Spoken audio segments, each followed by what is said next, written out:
Have you ever hated someone so much that the only thing you want to do is put them through misery and pain? If so, you have come to the right place.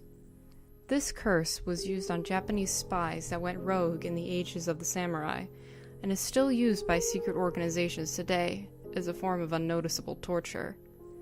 The target will be plagued by misfortune, which could range from minor injuries all the way to deadly situations from which the subject cannot escape. This was also used by Indians after the technique was discovered in the late 1800s. It is important not to speak about what you have done to anyone, otherwise the curse will have the opposite effect. This happens for reasons unknown, since its creation was originally used for wooden keys of that era, but was modified by the aforementioned secret organizations in the late 1900s to affect metal keys. To begin, you will need one of the subject's keys.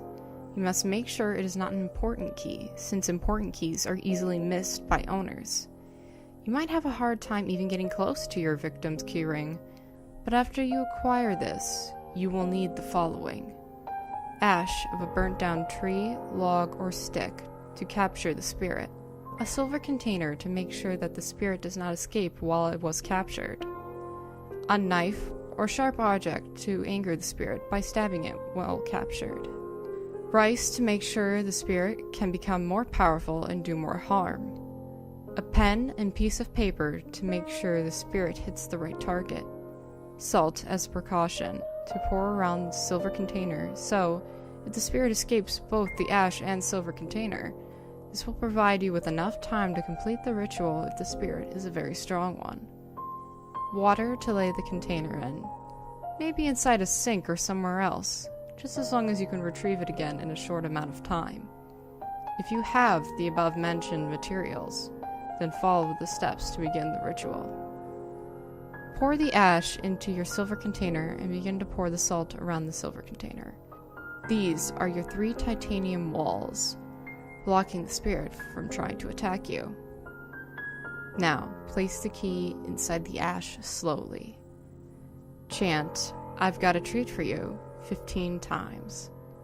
After 5 minutes, take your knife or sharp object and stab the ash, which is now the spirit's body, 8 times, which will anger it and make it stronger.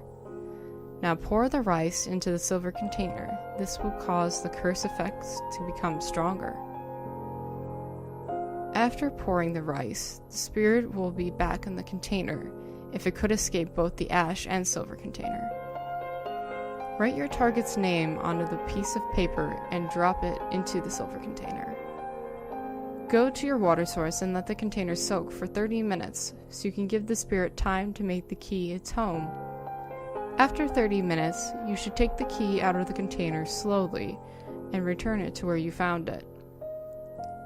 A word of warning: if the target dies, the spirit will come for you, so cover all openings of your house with salt.